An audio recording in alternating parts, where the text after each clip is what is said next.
سلاطین، خوش اومدید. دیدی بچه امروز میخوایم بریم از ماهان انتقام بگیریم و خونهشو چیشو بفرستیم رو هوا و ایناشو بگیریم. الان 64 تا دارم، نمیتونم خوبه خونه خیلی خوبه بسازم.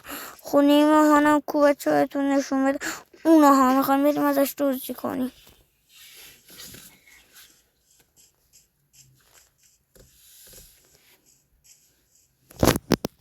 بچه ما داریم آنلاین بازی میکنیم. لیلی لالیلا کوکالرو ارکالا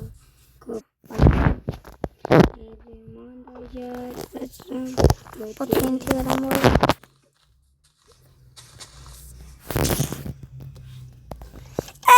ای ماهانه که زود میکشمت. آی نه مردم.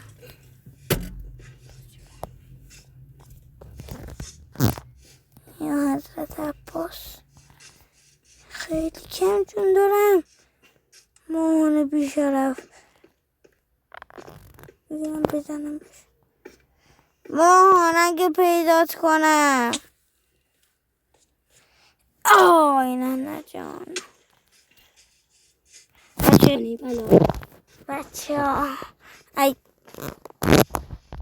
ببخشید فقط ما چیز برداشتیم چون ماهانه دیدم وسط های را از اینو بخورم. ای به نازون غیرت. بچه شما حتما لایک و ساب کنید. لایک کنید که ما انرژی بگیریم. ساب کنید که ای ماهانه کثافت. ساب کنید که ما خوشحال شیم و انرژی بگیریم. اون زنگوله هم بزنید که هر وقت ویدیو گذاشتیم ویدیو همون براتون بیاد. بچه ماهانو دیدم برم بگیرم بزنمش. بیا اینجا ببینم. بچه ما آنلاین بازی میکنیم. باشید میکروفونم روشنه. بیا اینجا ببینم. 2 تا خونت بوم گذاشته بودی. به تله ماهان وانستی خوش آمدید. الان میگم ماهان وانستی یعنی چی؟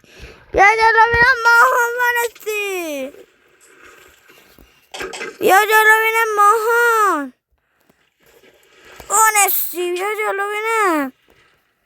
بیا جلو ببینم ماهان وانستی. بیا جلو ببینم.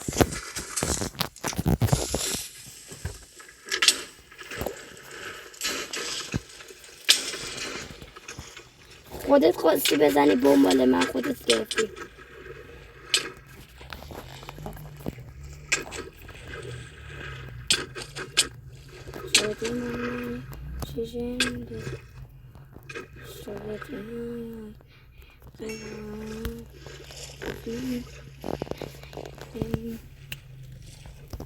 یه لحظه بذار. بچه ما فرار کرد. چرا دیدمش از دستم